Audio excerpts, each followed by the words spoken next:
Magandang hapon. Ayun, nandito ko ngayon ako sa may Laon-Laan Street. Papuntang Dimasalang. Sa may Manila North Cemetery. Siyempre, ensayo ulit tayo sa Padyakan Ride.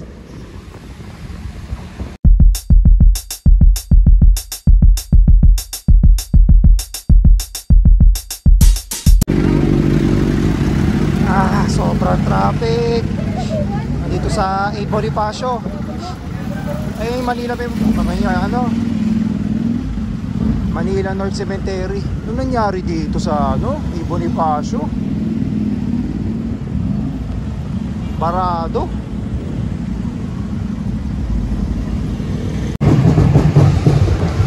Hindi kaya pala traffic. Ano ba itong A. Bonifacio?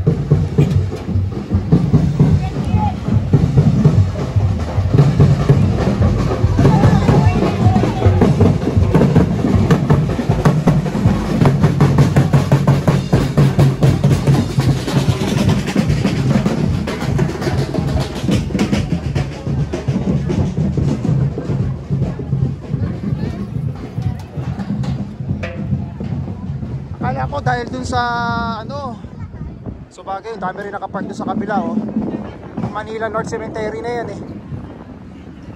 Marami pa rin talagang pupuntang mga tao. Dahil nga Sunday ngayon, November 3.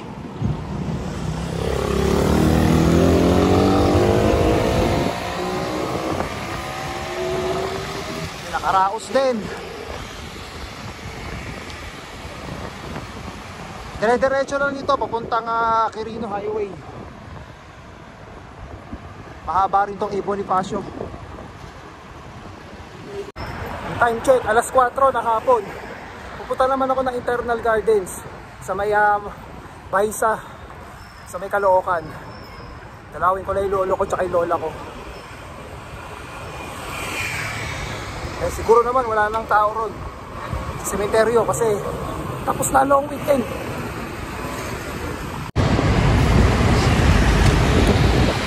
Ayan, yung kanan papuntang monumento.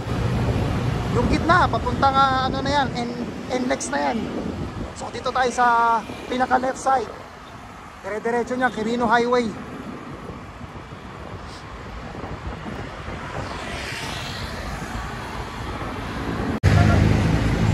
Ayan, dito na ako sa Quirino Highway. Doon ako kakaliwa.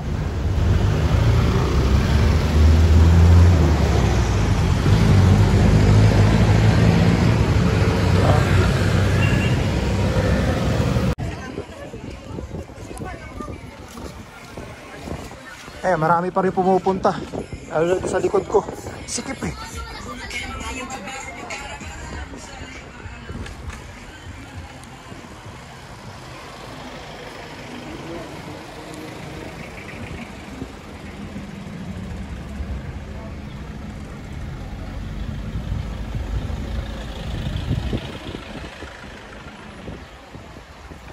Ay, salamat nakapunta rin ng maaga-aga.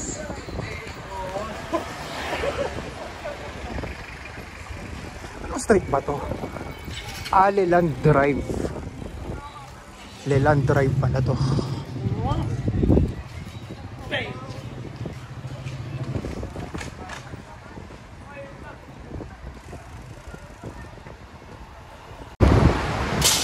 Ayun, napunta tayo ng gabi. Pauwi na ako, galing ako ng Eternal Gardens Hindi naman ako nakapag-vlog doon. Si cemetery naman. Wala naman masyado makikita ron. Time check, 6 o'clock.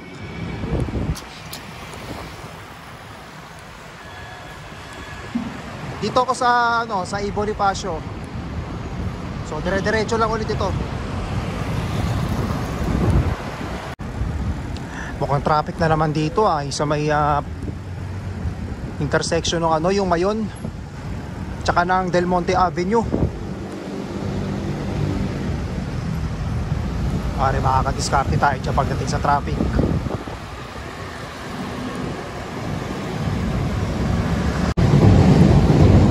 Ah, ito pa rin yung kanina. Ano kaya meron?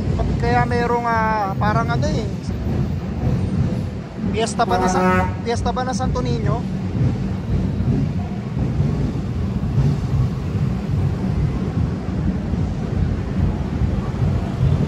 Eh, sobrang traffic talaga.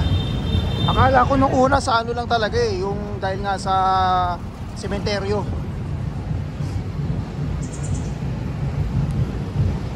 Kaya katulad yung mga kotse na yan, no oras pa kayo makakauwi. Well, siguro sanay naman talaga sa biyaya mga yan eh.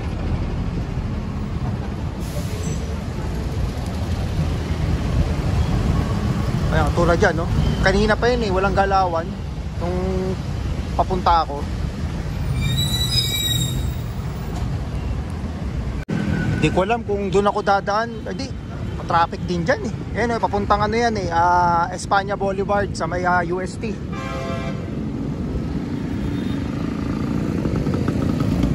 Ay, may harang.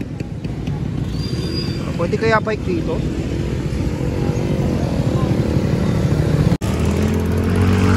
Oh, pwede tayo dito. Solo natin.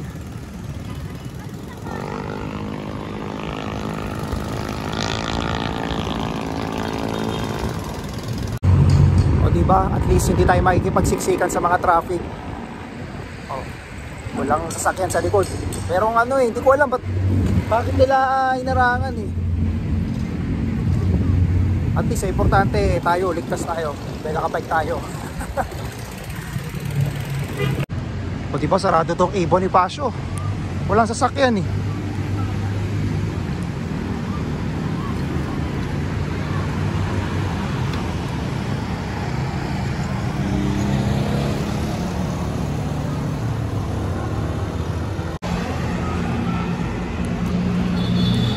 Dito pala walang ilaw. Ano ba to? Ano? A. Bonifacio. Ano nangyari? Bakit ang dilim dito? Or baka pinatay lang yung ano, yung mga ilaw rito ng poste. Pero imposible. Yung kabila wala eh. Baka dilim dito. Parang delikado magano rito pag meron ka na natapakang kahoy o kaya pato.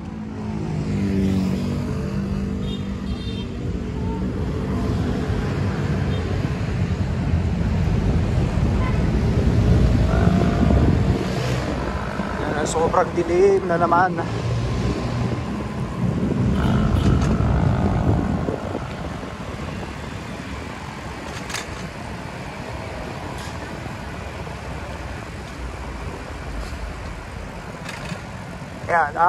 Ayan, Manila lagi ako nabubulol. Lagi ako nagkakamali. Manila North Cemetery. Ayan, ito yung kanan.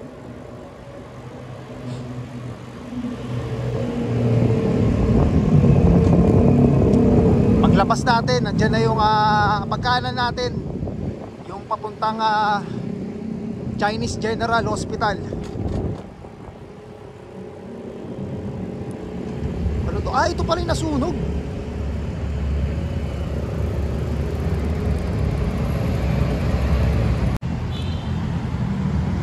Ito pa rin nasunog na kotse. Bakit di pa rin kaya inaalis? O meron siguro investigasyon.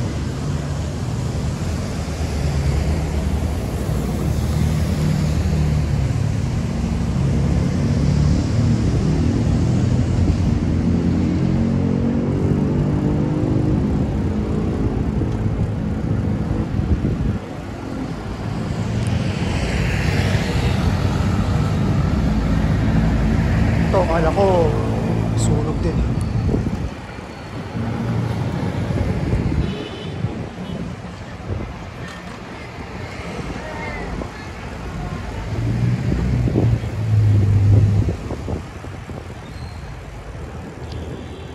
So, siguro naman palalabasin tayo dahil naka-bike lang naman ako eh.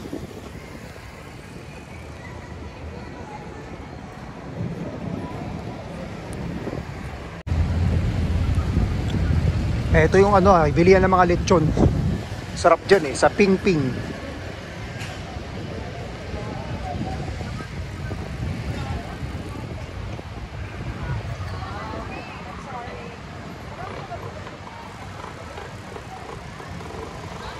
Hindi ko sure kung taon-taon ba sinasarado tong A. Bonifacio o nagkataon lang na mayroong ano doon, yung parang Santo Niño. Kasi nga itong Manila North Cemetery, isa to sa pinakamalaking cemetery talaga dito sa ano eh. Ewan ko lang kung sa buong Pilipinas o Metro Manila lang. Basta malaki yan eh. Ay, di talaga pwedeng umano. Ano kami harang pa rin.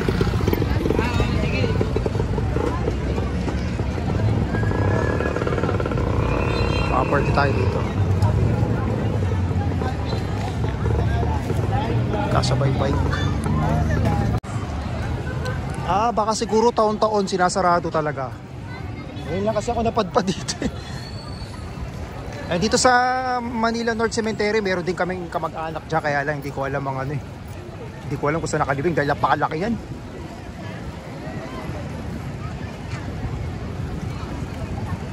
Kaya marami pa rin tao.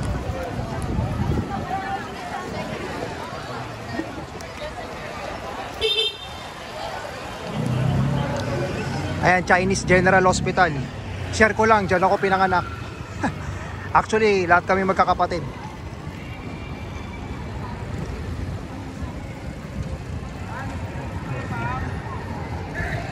Tapaking.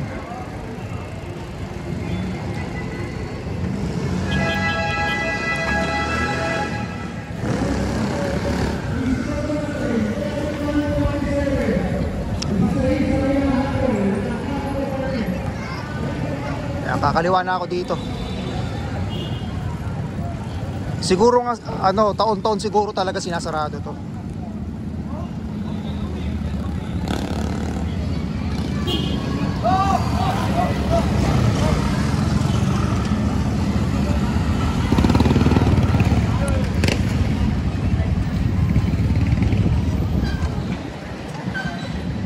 Noodle King House.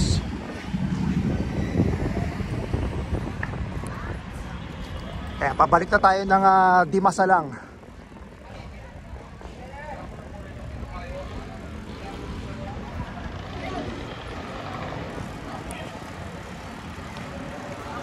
Ayo, Paluto Food House.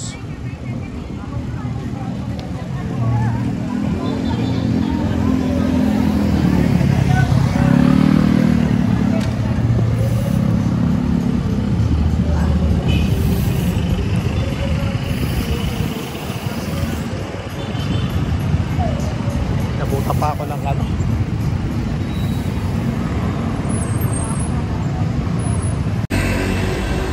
Naisip ko kung magpo-food trip ako o sa bahay na lang eh. Nagluto pa naman ako ng manok. Parang apritada. Bahala na. Merienda na kasi ako ng biskuit tsaka ng tubig. Medyo malayo-layo pa naman ako eh. Ayan, nandito yung mga bilihan ng bulaklak eh. Dangwa. Ayan, halo-halo na yan. Merong kung ano klase mga bulaklak. Sa kabila meron din. Ay, mas marami pala dun eh oh. Papasukin nyo yung pinakaloob niya no.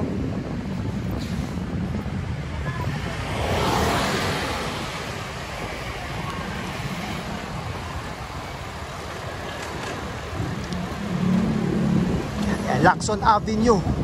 So tayo, babalik tayo ng Laon-Laan Road.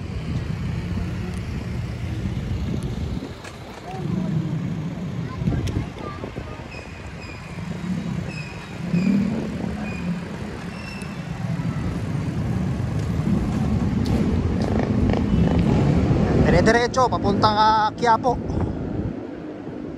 Dito, madilim rin ah.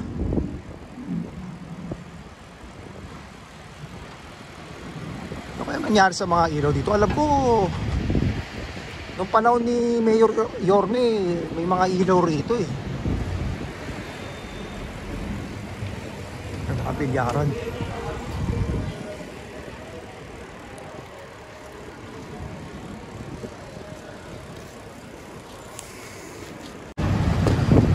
Dito na ako, Mendoza Boulevard.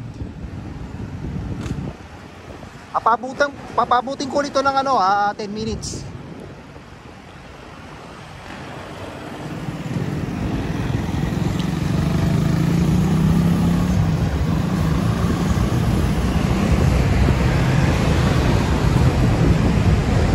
Ano yun? Las Tres Marias.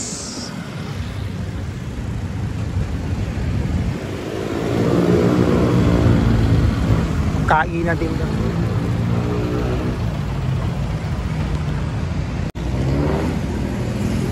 Sumobra talaga yung dilim dito. Piling ko pag bumalik si Yorme papailawan niya ulit yan. Kasi imposible eh. Ano, dahil undas, patay yung ano, patay yung mga ilaw. Puntido.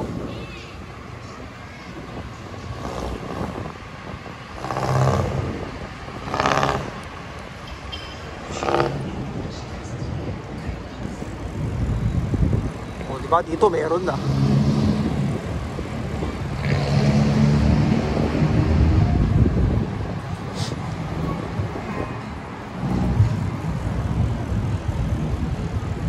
Itong tatagal na nito mga building na to, oh. Wasak-wasak na. Pero buti na lang talaga hindi pa bumibigay ang pagka ano no, yung paglumilindol. Kasi ayan eh, oh. Masyado ng luma.